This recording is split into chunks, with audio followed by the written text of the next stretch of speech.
Man,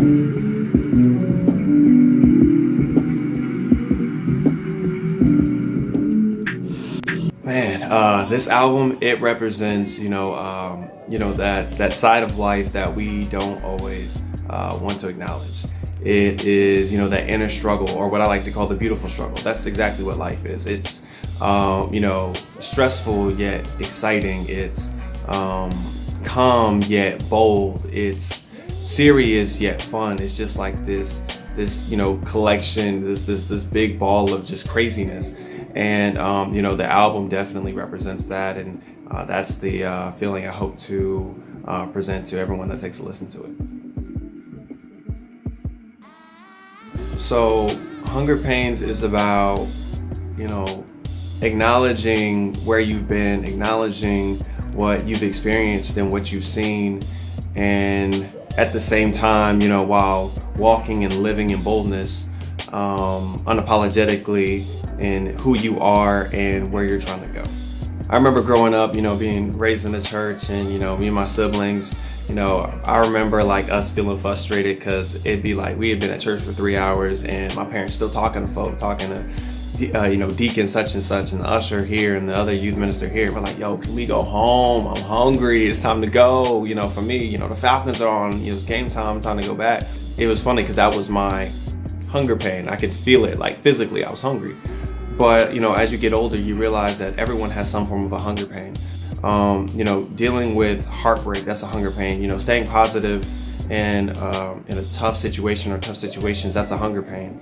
Forgiving people that have hurt you, in the past, that's a hunger pain.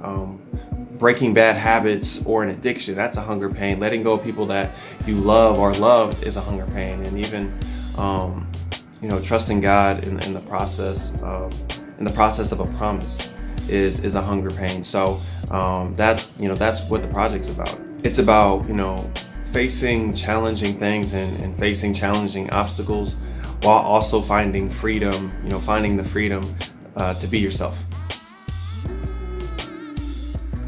To be completely honest with you, it was the feeling of not being appreciated completely for who I am. And I don't mean like being liked, I could really care less about that, but it was inspired from just a feeling that I don't feel like people really know who they're talking to. I don't think people really know or understand who they're listening to.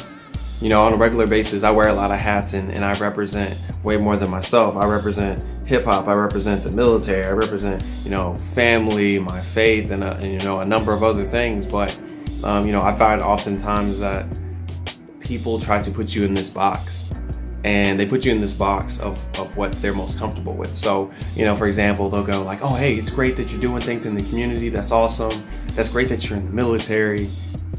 But then the moment, I talk about race and how that matters, I'm an African American male, then all of a sudden it's like, whoa, chill, calm down. We like this side of you. You know what I'm saying? Like, we were liking you when you were talking about this, and when the conversation was just about this. There's certain people that love that. Oh yeah, you're a hip hop dude. That's cool. That's awesome, right? And then, the moment I'm authentic and I'm true to myself, and I start talking about, what I believe, values, my faith, then it's like, hold, back up. We don't want all that. We just want this side of you. And so, there was a point where I was allowing that to affect me. I was allowing people to kind of throw me in this box of whatever made them happy, and I was only releasing music that I felt only people would like. And I get there's an entertainment value of that. I'm an artist, and I get people want music they like, but I believe there's a balance. There needs to be music that artists release that they know people are going to like from them, and then there needs to be music that is authentically from the artist, because it's our release as well, regardless of genre. We write because we write from how we feel, and I'm gonna always be unapologetic about that. My favorite part? I'd have to say my favorite part about doing the project was hearing the growth, as not just as an artist, but as a person. It's easy as an artist to go like, oh yeah, I killed that, man, I'm getting way better on my hooks, I'm getting way better on that. For me, it was more of the growth, hearing what I've become as a person, and how I kind of compare my older songs, my older tracks, my older projects to what I'm hearing now on this new album, and going like, man, I used to think a certain type of way, but now like I've matured, and some of that is through experience, things that I've had to go through, and some of that is just watching from a distance and seeing what other people are going through and going, let me try to not make that bad mistake, or let me be more intentional about doing this more with the people around me, whether that be family, friends, etc. So that was probably my favorite part, just seeing and hearing how much I've grown. The hardest part about doing this project, easily I could say, was letting it go. On the outside, people have felt like my life has just been great, right? Because people say, hey, you're traveling, you're doing this, music's popping, yada yada. You became an award-winning music artist, all this stuff happening. And to be real, 2016 up until at least the very beginning of 2018 were the worst years of my life.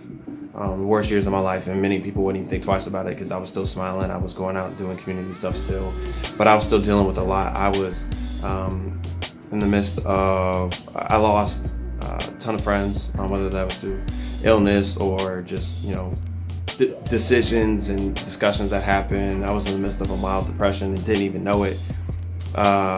Family issues, things at work, like there was just a whole bunch that was going on around me. Some that I can't even bring up here, but it was bad, and my music was being affected, and I was writing a bunch about it, the good and the bad, and now I'm at I'm finally at that point where I'm like, you know what, I can't sit in this, things from my past, like I gotta face it, certain things that I dealt with at that point and things that I'm seeing now, I gotta address it, because I guarantee you I'm not the only person dealing with this or only person feeling this way. So this is, like I said, the hardest part was just going like, all right, I got to get out of my own way. I can't keep being the victim. I can't keep allowing things that are out of my control, and even the things that were in my control that I didn't handle, responsibly. All right, whatever. Let's address it. Let's put it out there for the public, and let's move on, because there are other people that probably feel the exact same way. So there are 12 tracks on the album, on Hunger Pains. Originally, I wrote close to 50. Obviously, that's way too much for an album, but I always write that many, or similar to that range. And then I cut it down to about 22, 23-ish. And then for me, with an album, I'm never going to have more than 15 tracks. So I cut it down to 15, and then I'll say as of maybe a month or so ago, I cut it down. I cut 3 more out. So currently there are 12 tracks on the album, and they all vary in style and vibe. If there's something that I hope that people get out of this album, out of the project, is that I hope when they listen, they they hear me. I've always told people, like, the same person that you hear, the same rapper that you hear over the mic, it needs to be the exact same person that the exact same personality that you meet in person. I love 90s stuff, and I love eating food that I probably shouldn't be eating half the time, but I love it, and that's all of me. And so hopefully that people not only will be able to see all of me, hear all of me in the album, but hopefully they'll get they'll have an appreciation for it, and it'll almost push them and motivate them to go like, oh, okay, I can do this too. I shouldn't be ashamed of who I am or where I've come from, whether it's from the country or the hood or the suburbs, whether you're from the the West Coast or the East Coast or Midwest, like, doesn't matter. Like, I just want people to be them, and you guys already know the motto. I just want them to live authentic. My new album, Hunger Pains, releases June 14, 2019, and I hope you guys will take this journey with me. Salutes to that.